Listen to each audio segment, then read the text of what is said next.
mě bylo tehdy 14 a my jsme se prostě potřebovali dostat vesnice do vesnice na fotbalový trénink a takhle já jsem se dostal ke stopování, jinak já jsem cestování miloval už jako malý kluk, prostě atlasy, hory, my jsme jezdili furt do Krkonoš.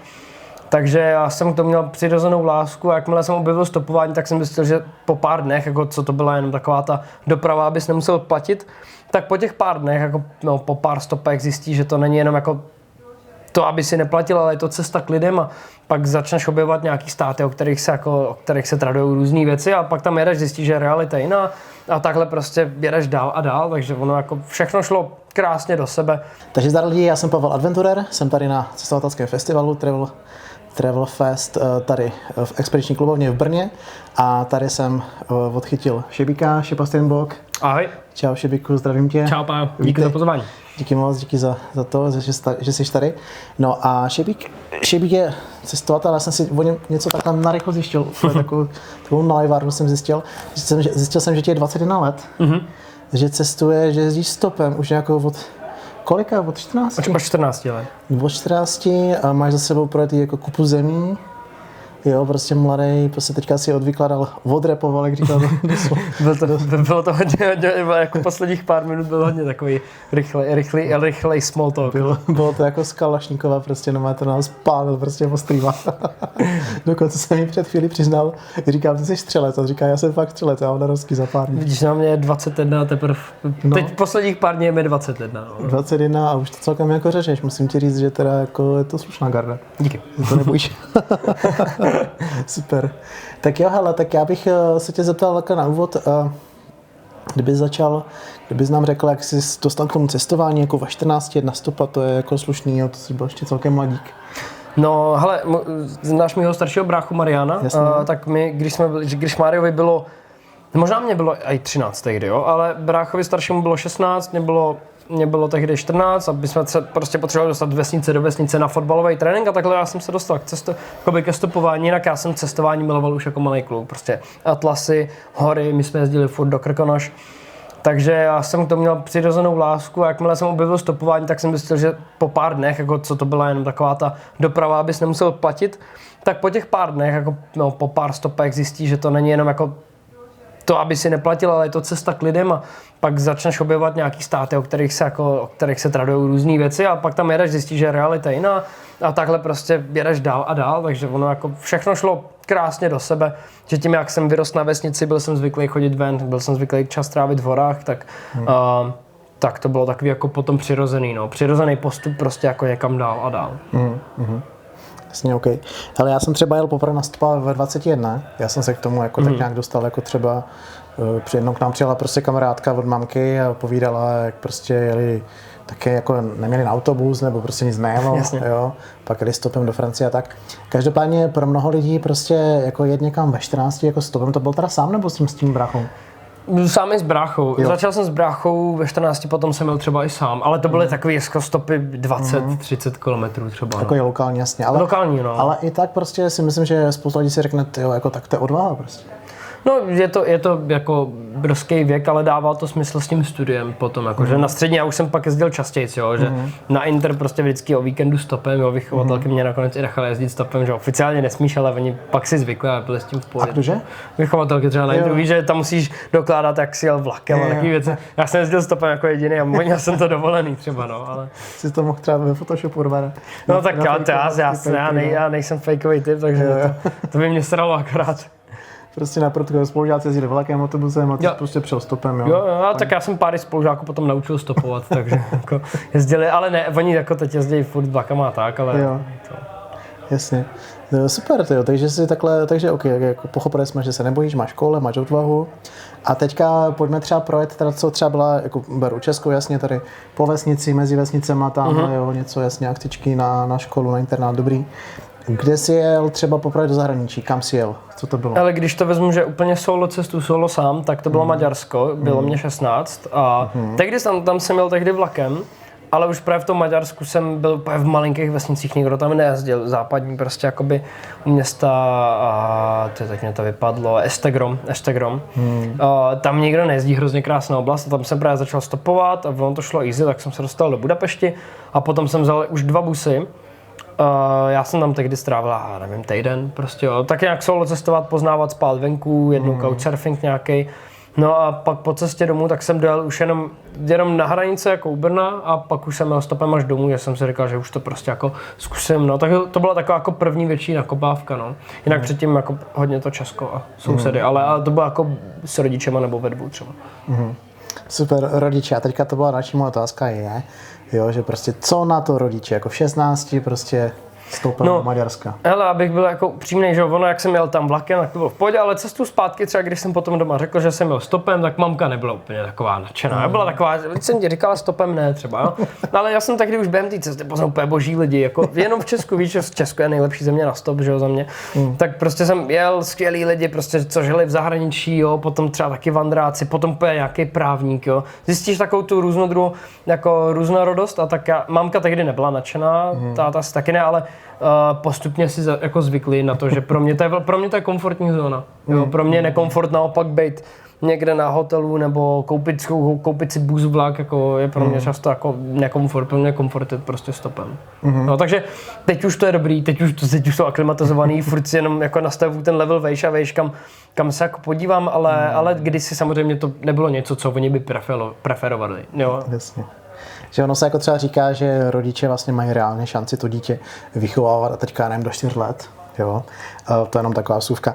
A když já řeknu, že potom vlastně už třeba potom ty jsi prostě už měl nějaký světonázor, nějaký výhled, už jako věděl, jak to funguje, neměl si jako strach z toho, bavilo tě to, prostě bylo to dobrodružství, které prostě já taky mám rád, takže já proto mám jako velké pochopení. No, takže dalo by se říct, že prostě ty si třeba potom jako teda někam odjel, jo, domů jsi řekl, ne, jasně, po dobu jsem takhle, pak jsi to teda nějak skrčnul, že jo, vlastně pak se zvrátil, tak ono jako, já si myslím, že ono se to lépe prodává, když se člověk vrátí domů a řekne mámě, hele, tak jsem se vrátil stopem, já nevím, z který prdele, ale mám obě ruce, nohy, žiju, jsem zdravý, to nakoupíš, že jo? No, určitě, ale ono taky tím, že prostě rodiče, že jo, kdysi taky neměli Bůh ví kolik peněz, oni na to byli, oni taky vandrovali a stopovali, jo, takže a byli zvyklí, že jim lidi pomáhají, dneska my se s něco nejvíc pomáhá, taky když k nám někdo přijde domů, tak je náš host a spí u nás, prostě to je automatický, ale tak já si myslím, že ono, jak je v nich tady to, tak to je jako dobře a pochopili to prostě, no. Pochopili to, takže jsem chtěl vlastně jako říct, že to je srandy, že teďka ty jsi trošku vychovali, prostě, že hele mámo, táto, to je taková věc, jako že vlastně ne všichni rodiče se přesto dokážou přenést, to si myslím, že je obrovská jakoby challenge pro každého rodiče, že vlastně jedna věc, ano, jo, prostě já jsem muž, ty jsi žena, spojíme se spolu, splodíme, prostě dáme život nějakému, že tvoříme biologicky, je to tam. Ale teďka vlastně jedna věc je jako dát život, jo, prostě to se dá, ale vlastně potom dát volnost člověku vlastně ten život žít tak, jak on chce. Jasně, no. A to jako si myslím, že spoustu rodičů třeba jako nedokáže a potom ty děcka mají takové přidušený, oni jsou takový jako poslušní, že jo. Takže... Jak říkám, my jsme fakt byli úplně na vesnici, já jsem fakt spoustu času strávil venku, takže to je za mě vesnice jako je dobrý start. Jako za mě vesnice to je úplně ta nejlépe ideálně fungující komunita, kde vlastně jako člověk lítá po venku, šáhne si prostě, rozbije okno, jo, tam si klacek, že jo, tohle všechno. Já jsem rozbil těch oken, komu jsem klackem něco udal, taky jako nespočetněkrát. No. Jasně. Takže vlastně jasně vnímám, že máš takový dobrý jako základ z té vesnice a takhle, takže super. Jo. Takže to rodiče odbavení takhle prostě museli to nějak jako přijmout, že jo, jasně, tak ono to je taky vždycky ta věc pro ty, hlavně dneska si myslím, že je doba, kdy vlastně ten rodič jako teda je to takový průvodce, že jo, teďka tomu dítě dá živou, teďka ho jako šití, živí, že jo, šatí, živí, prostě stará se o něho, jo, co potřebuje.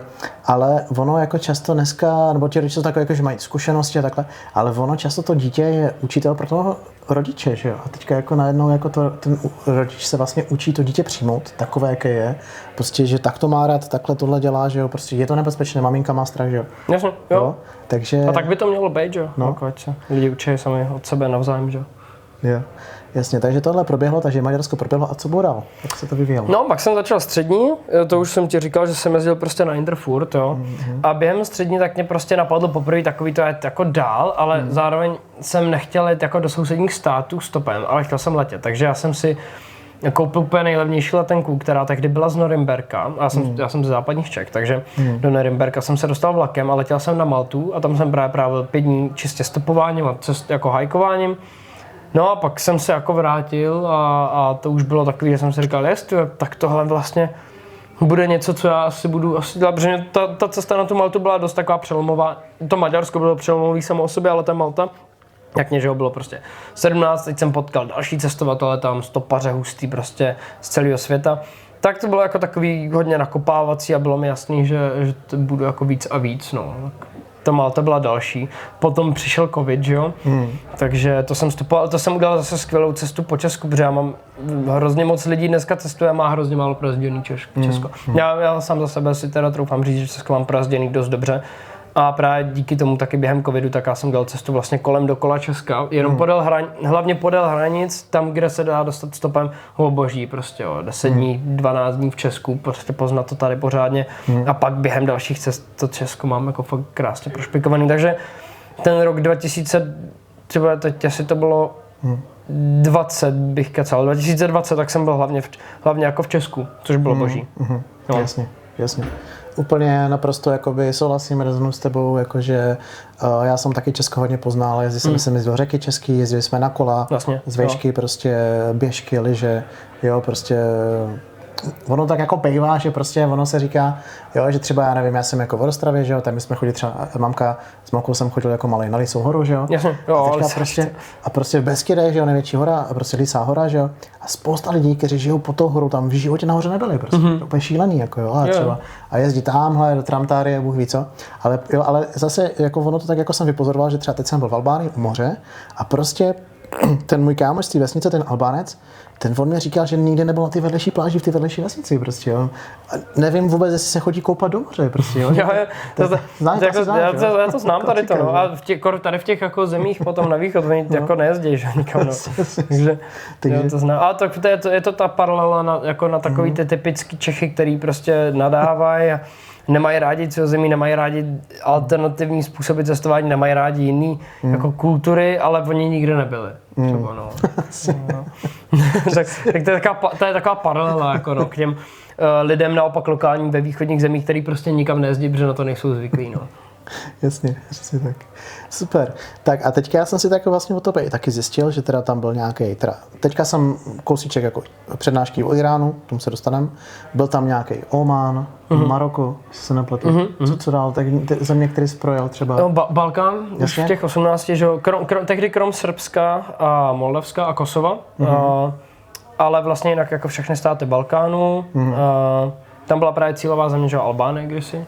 Jo, no a potom Itálie, že jo, tak klasická západní Evropa, tam jsem, že jo, byl Švýcarsko, Německo, Francie, Belgie a tak dál. No a potom přišlo to Maroko v zimě, pak v léto, to bylo to dobrý léto, to jsem jel právě Turecko, Irák, irácký Kurdistán, potom, mezi tím byla Gruzie a Arménie ještě.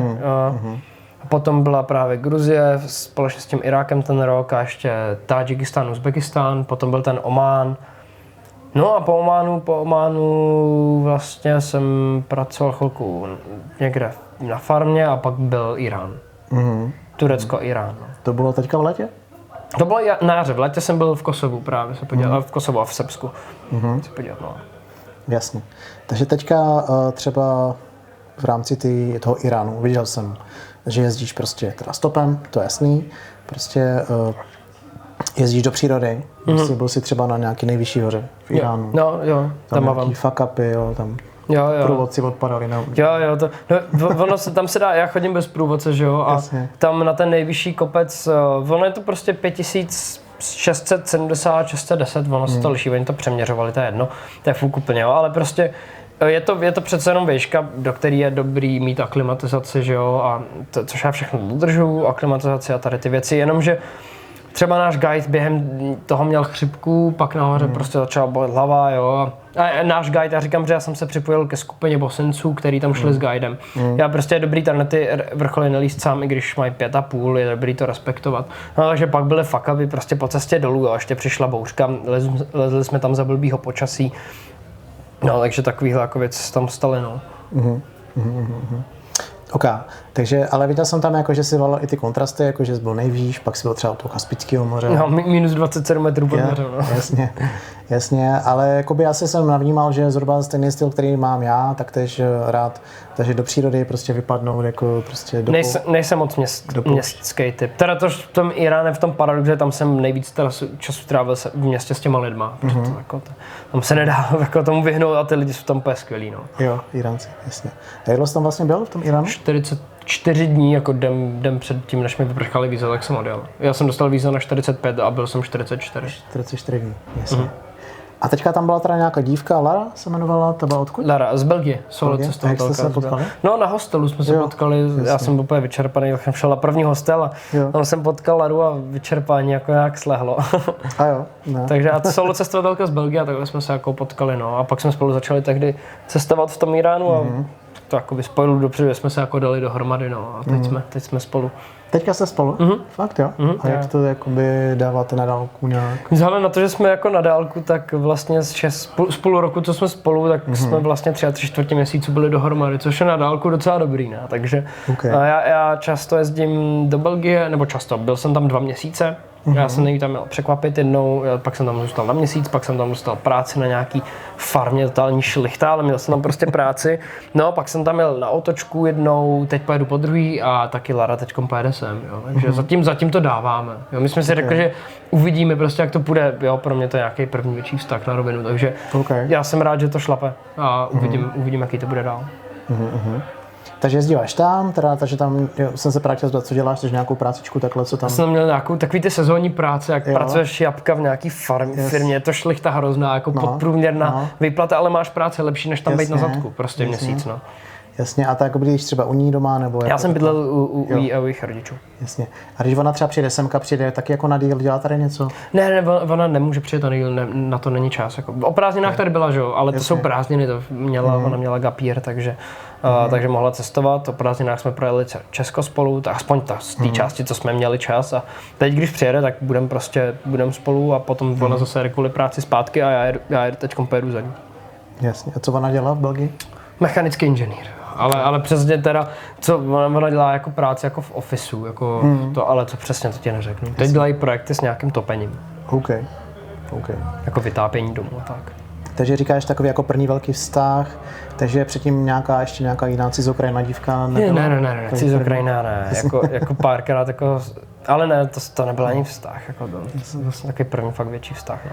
A jaký to teda je pro tebe ta zkušenost jako chodit jako s cizinkou, když ne tak cizí jako třeba z Iránu, když to tak porovnáme? Hele, je to přece jenom Evropanka, ale my jak jsme jako ona je taky cestovatelka, i když teda teď převážně pracuje, tak je to dobrý.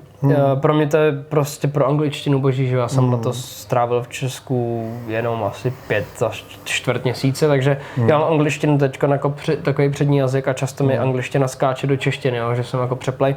Takže to je pro mě dobrý. Potom to je zase dobrý poznat jiný kultury. Já se taky díky ní začínám trošičku učit francouzsky, jo, což se mi hodí nejenom v Belgii a v západní Evropě, ale hodí se mi to třeba potom v Africe v budoucnu. Takže jako pro mě rozhodně dobrá zkušenost. A ono tím, že oba dva máme tu angličtinu prostě na fajn úrovni, tak je to pro mě jako, když to plácu jako takhle, tak jako kdyby si byl s Češkou, že si prostě řekne všechno. Jo, že tam není, že taková tam miskomunikace, že něco spleteš nebo tak je tam minimální. Jako no. Jasně. To znamená, že vy jste se vlastně v tom Iránu potkali na hostelu, teďka jste si jako teda řekli, že půjdete nějak spolu, takže vznikl nějaký vztah mezi váma, který pokračuje, tak to je úplně nádherná věc a teďka si říkám, byli třeba, když bych vás vlastně vzal, že jste jako vlastně jako partneři, nebo jste prostě chodíte spolu. Byly jste třeba nějaký krize na té cestě, jako byly tam nějaký dohady, prostě nepochopení? Právě, že vůbec, no, což je jako příjemný.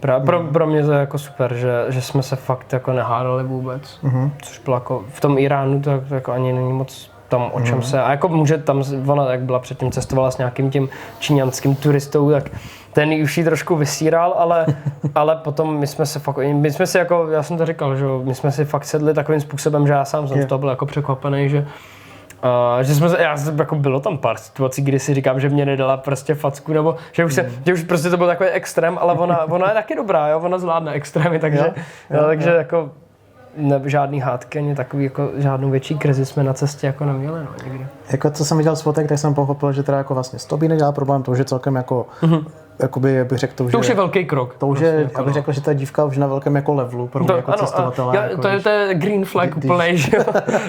Když jako dívka zvládne jako jezdit stopem, tak to je jako za mě úplně jako wow. Vlastně my jste tam někde kempovali v nějakých kanionech, prostě, že jo. Někdy jste se tam koupali, prostě jako řádili, jo. Prostě žádný jako nepotřebuje vědět, kde bude večer spát, že jo. Prostě všechno na pán, prostě kam přijede, tam se lehne. Všechno zvládala. Jo, zvládala. Ono, tady to bylo pro ní možná trošičku nový, ale nic, co by jako nezvládla. Jako tohle nemůžu si stěžovat, no. Takže samý green flagy a teda nějaký red flag. Skvělý parťák, red flagy zatím žádný. Zatím žádný, prostě teče to, jo, prostě. Je to prostě v pohodě, jo. Nádhera. Super. Dobrá, tak ty jsi teďka zmínil nějakou Afriku, jo, že teda francouzština, jako nějak trošku a tohle. Takže určitě budou nějaký další, jako, nebo nějaký plány, jako do budoucna, jak vymýšlíš? No, jako to táhne, vole. Pro mě plánovat je těžký, protože já rád cestuju prostě spontánně, jo, fakt ničeho nic. Ale samozřejmě máš vize, jo. Každý, kdo říká, že neplánuje, vždycky má vize. A já chci do Afghánistánu hodně, okay. Už 2 roky. Teda, já bych se jako přiznal, že Afghánistán nejenom, že mě láká tou kontroverzí, ale mě láká ta geografie. Ten Afghánistán je neskutečně krásná země, geograficky, topograficky, demograficky, jaký, že oni to jsou Peršani prostě. Jasně. Navíc já jsem potkal docela dost Afgánců z Vachanského koridoru, což jsou vlastně Tádžici, jsem potkal v Tádžikistánu, potom v Iránu jsem potkal hodně Afgánců, i v západní Evropě mi často zastavili Afgánci, hrozně milí lidi, jo. Takže právě jako ten Afghánistán, ale hlavní věc, co mě tam láká, je to, jak se tomu říká, geografie. Jo, to je nádherná kombinace prostě. A já miluji tady ten východský ráz té země. Jo, prostě ty hluboký, široký údolí a obrovský hory nad tím. No takže hlavně, já bych rád do Afghánistánu, jestli to všechno povede. No a jinak jako já chci projet celý svět, jo. Mě láká už právě jako jihovýchodní Asie a Jižní Amerika samozřejmě určitě taky. To je ale zase, že tam už do Afghánistánu já chci po zemi, jo. Tam prostě dojedeš po zemi do toho měsíce, jenomže Jižní Amerika tam prostě buď si stopneš loď, ale to už je projekt potom, že když už jednou seš v Jižní Americe, tak tam potřebuješ být půl roku. Takže teď v rámci nějakých blížších cest, tak to bude Blízký východ, nebo třeba zase sever Afriky, nebo něco takového, no. Nebo já nevím vůbec. Jasně. Mi to vlastně říkal tvůj brácha Mario a tak tež si to teďka zmínila ty přednášce, že vlastně ta duše tvoje se tam, nebo té duši tvojí se tam daří, jako na tom Blízkém východě. Já jsem, a to si všimnu u lidí, že já vypadám jak Turek nebo Kurd, jo, nebo Peršan právě, tak mě to tam prostě lidma, víš, že tam si prostě cítím jak doma. I když nemáme společný jazyk, tak prostě tam si s těma lidma jako sednu. Je to i nějakou tou pohostinností, že já jsem prostě zvyklý darovat, dávat, objímat a tak, a to oni tam právě mají takhle. Tak je to taky tím. No, jako tady v tom bych se nedefinoval moc jako Evropan, no právě. Jasně, rozumím. Já to mám jako podobně, takže tak souzním, chápu. A ono to je taky, samozřejmě jsem si to vybudoval jako cestováním trošičku samozřejmě, jo. Jasně.